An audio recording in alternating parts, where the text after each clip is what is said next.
Hello guys, আসসালামু আলাইকুম। আমি ঈশা চলে আসলাম নতুন একটা ভিডিও নিয়ে। আজকে আমি একটা রেসিপি বানাবো, তো দেখুন কিভাবে বানাই। আজকে আমি নবাবী সেমাই বানাবো। তো প্রথমে আমি ফ্রাই প্যানে ঘি 1 চামচ দিয়েছিলাম, দিয়ে ওইটা একটু গরম করে নেওয়ার পর এই জায়গায় সেমাই দিলাম 1 প্যাকেট। তো দিয়ে ভালো করে নেড়ে চেড়ে নিলাম। হালকা একটু ভাজা ভাজা হওয়ার পর দিয়ে দিলাম 2 চামচ গুঁড়া দুধ, দিয়ে ভালোভাবে নেড়ে চেড়ে নিলাম। তো এই জায়গায় আমি হালকা একটু লবণ দিয়েছিলাম। তো এই জায়গায় দিলাম 2 কাপ চিনি। যার যেরকম মিষ্টি পছন্দ সে সেরকম ভাবে দিতে পারো। তো দিয়ে ভালোভাবে একটু নেড়ে চেড়ে নিলাম।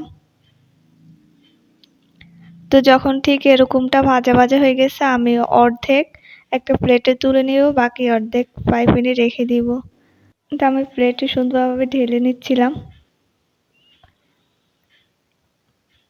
তো নামার পর এই জায়গায় আমি যেগুলা ফ্রাই প্যানে ছিল ওইগুলাতে আমি হালকা একটু কালার গুঁড়া দিলাম।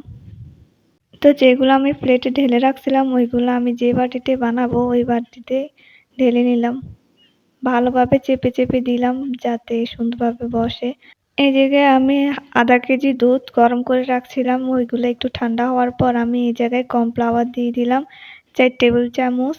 আর আপনাদের কাছে যদি কাস্টার্ড পাউডার থাকে তাহলে ওইটা 3 টেবিল চামচ দিবেন, আর কর্নফ্লাওয়ার 2 টেবিল চামচ দিবেন। তো আমার কাছে যেহেতু কাস্টার্ড পাউডার নাই, তো আমি এই জায়গায় 4 টেবিল চামচ কর্নফ্লাওয়ার দিয়েছিলাম। দেন 2 চামচ গুঁড়া দুধ দিলাম, তারপর দিলাম কনডেন্স মিল্ক 1 কাপের মতো হবে। তো কনডেন্স মিল্ক দিয়ে ভালোভাবে নেড়ে চেড়ে নিলাম। আর নাড়াটা থামানো যাবে না, অনবরত নাড়তেই হবে। যখন ঠিক এরকমটা হয়ে যাবে তখন আমরা চুলাটা অফ করে দিব। বেশি ঘন করতে হবে না, কারণ এটা আমি একটু ঠান্ডা হওয়ার জন্য রেখে দিব। ঠান্ডা হওয়ার পর আরেকটু ঘন হয়ে যাবে। তো ঠিক এরকমটা হওয়ার পর আমরা চুলাটা অফ করে দিব। সবাই আমার নতুন চ্যানেলটা সাবস্ক্রাইব করে দিবেন, লাইক করে দিবেন আর বেশি বেশি করে শেয়ার করে দিবেন। তা আমি যে বাটিতে সেমাইগুলো সাজিয়ে রাখছিলাম ওইগুলোতে আস্তে আস্তে ঢেলে দিব।